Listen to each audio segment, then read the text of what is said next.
అందరూ చెప్తూ ఉంటారు, నువ్వు హార్డ్ వర్క్ చేయి, తప్పకుండా నువ్వు నీ లైఫ్ సక్సెస్ అవుతావని. అది నిజమే, కానీ మాటలు చెప్పినంత ఈజీగా ఉండదు కదా లైఫ్ అనేది. ఎందుకంటే హార్డ్ వర్క్తో నీ సక్సెస్గా చేరువయ్యే మధ్యలో ఉండే జర్నీ అంత సింపుల్గా ఉండదు. దానికోసం నువ్వు చాలా సాక్రిఫైస్ చేయవలసి ఉంటుంది. అంతేకాక నీ ఆలోచనలను అదుపులో పెట్టుకోవాల్సి ఉంటుంది. నీ శరీరాన్ని గ్రైండ్ చేయవలసి ఉంటుంది. అవసరం లేని పనులకు వెచ్చించే నీ విలువైన టైంని విలువైన వాటి కోసం ఖర్చు పెట్టవలసి ఉంటుంది. అసలు నా దృష్టిలో హార్డ్ వర్క్ అంటే ఏంటంటే, నిన్ను నీ కష్టాలు వెంటపడి తరుముతున్నప్పుడు, నీ ఫ్యామిలీ ఆకలి కేకలు నీకు వినిపించినప్పుడు, నీకు ఏం చేయాలో తెలియక తలదించుకుని రోజంతా నీ శరీరం అలిసేలా చెమటలతో తడిసినప్పుడు నీ మైండ్ నిద్రను కోరుకుంటుంది. కానీ నీ నిద్రను కూడా సాక్రిఫైస్ చేస్తూ నువ్వు నీ డ్రీమ్ వైపు అడుగులు వేస్తుంటే ఇది కదా హార్డ్ వర్క్ అంటే. మీరు నమ్మినా నమ్మకపోయినా ఇదే నిజం. ఎందుకంటే ఒక పూట తిండి తింటూ ఇప్పుడు ఇండియన్ క్రికెట్ టీంలోనే బిగ్గెస్ట్ హిట్టర్గా ఎదిగిన హార్దిక్ పాండ్యా కూడా ఇలా వచ్చిన వాడే. అలాగే తెలుగు సినీ ఇండస్ట్రీని తన ఆలోచనలతో, తన మూవీ టేకింగ్తో మన ఇండియన్ ఫిల్మ్ని ఎన్నో బౌండరీస్ దాటించి ప్రపంచానికి ఇండియా సత్తా ఏంటో తెలియజేసిన రాజమౌళి గారి గురించి నేను స్పెషల్గా చెప్పనక్కర్లేదు.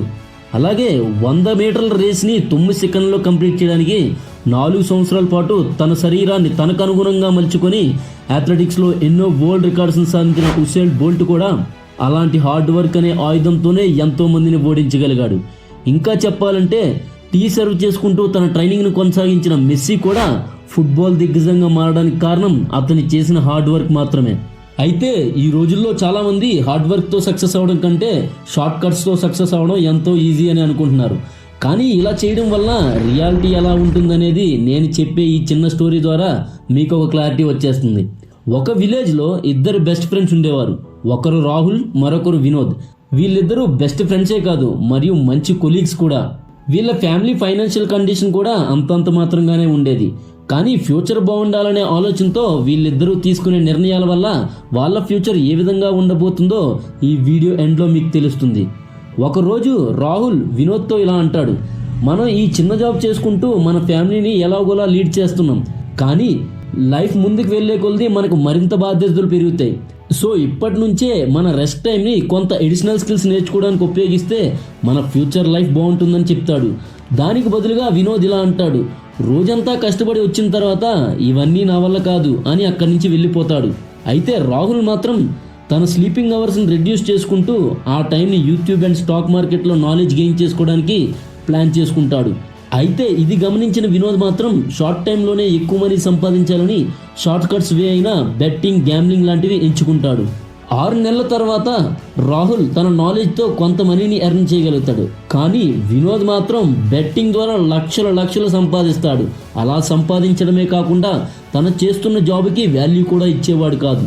అయితే రోజులన్నీ ఒకేలా ఉండవు కదా. మరొక 6 నెలల తర్వాత రాహుల్ తన నాలెడ్జ్ అండ్ స్కిల్స్తో ఒక యూట్యూబ్ క్రియేటర్గా ఎదుగుతాడు. అంతేకాక తన నాలెడ్జ్తో షేర్ మార్కెట్లో ఇన్వెస్ట్ చేసిన అమౌంట్ కూడా డబుల్ అవుతుంది. దీనితో రాహుల్ 1 సంవత్సరం చేసిన హార్డ్ వర్క్ గాను తన మొత్తం జీవితానికే ఒక కొత్త వెలుగు నింపుతుంది. అయితే ఇప్పుడు మన షార్ట్ కట్ బాబు వినోద్ మాత్రం బెట్టింగ్ వెనకాల పడి తన సంపాదించిన మొత్తాన్ని కోల్పోవడమే కాకుండా తన ఫ్యామిలీని కూడా లీడ్ చేయలేనంతగా అప్పులు చేసి ఇప్పుడు తిప్పలు పడుతున్నాడు. మోరల్ ఆఫ్ ది స్టోరీ ఏంటంటే, ప్రతి మనిషికి ఒక రోజులో ఉండేవి 24 గంటలు మాత్రమే. అందులో నువ్వు ఎంత టైం అయితే నీ ఫ్యూచర్ డెవలప్మెంట్కి కేటాయిస్తావో ఈచ్ అండ్ ఎవ్రీ మినిట్ కూడా నీ ఫ్యూచర్కి పునాదుల్లా మారుతాయి. హార్డ్ వర్క్ రిజల్ట్స్ అనేవి వెంటనే కనిపించకపోవచ్చు, కానీ వన్స్ నీ సక్సెస్ జర్నీ స్టార్ట్ అయ్యిందంటే నిన్ను ఆపడం ఎవరి తరం కాదు. జై హింద్, జై భారత్.